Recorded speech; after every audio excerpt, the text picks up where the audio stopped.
Pada zaman dahulu, hiduplah sepasang suami istri dan ketiga anak mereka yang umurnya masih kecil. Pada suatu pagi, mereka memakan nasi dan ikan. Masing-masing mendapatkan bagian. Rupanya, ikan yang ada tidak habis dimakan dan suami pun memberikan pesan kepada sang istri. "Istriku, ikan yang tersisa ini siapkan untuk makanan nanti sore." Ia pun mengiyakan pesan suaminya tersebut. Namun, pada saat makan siang, si bungsu tiba-tiba menangis dan meminta ikan yang disimpan untuk hidangan sore nanti. Sementara suaminya masih di kebun. Ia pun memberikan pengertian kepada sang anak bahwa ikan tersebut untuk makanan ayah nanti sore.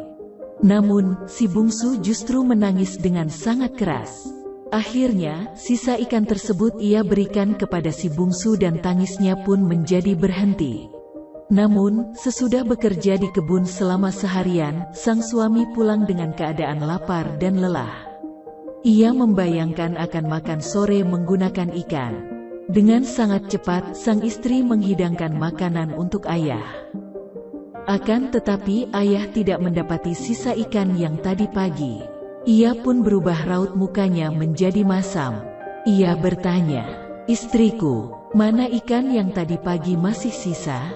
Sang istri menjawab, "Maafkan aku suamiku, saat makan siang tadi, anak kita si bungsu menangis dan merengek-rengek minta makan ikan." Bukannya memahami watak anaknya, suami justru marah besar. Sejak itu, sang istri dipaksa untuk mencari ikan di lautan.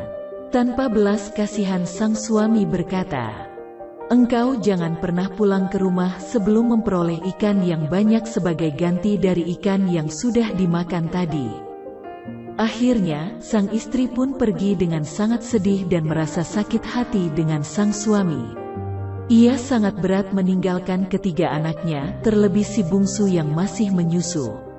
Lama ibunya tak kunjung pulang, ketiga anaknya sangat rindu kepadanya. Akhirnya mereka mencari ibunya ke laut. Namun mustahil bisa menemukan ibunya karena tidak ada satu orang pun di sana. Namun, tiba-tiba ibunya datang dan menyusui anak bungsunya. Ia pun memerintahkan kepada ketiga anaknya untuk pulang dan ia berjanji akan segera kembali. Namun, karena sang ibu tak kunjung kembali, mereka mencari ibunya ke laut. Akhirnya bertemu dengan sosok perempuan setengah sisik yang kemudian menyusui si bungsu.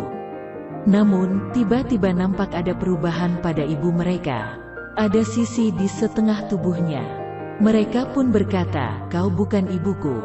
Sekalipun ia sudah menjelaskan, tetap saja mereka tidak mengakui sebagai ibu. Dan ketika mereka memanggil-manggil nama ibunya, yang muncul adalah perempuan sama yang setengah badannya bersisik. Akhirnya mereka pun meninggalkan laut tersebut karena merasa tak kunjung menemukan ibunya.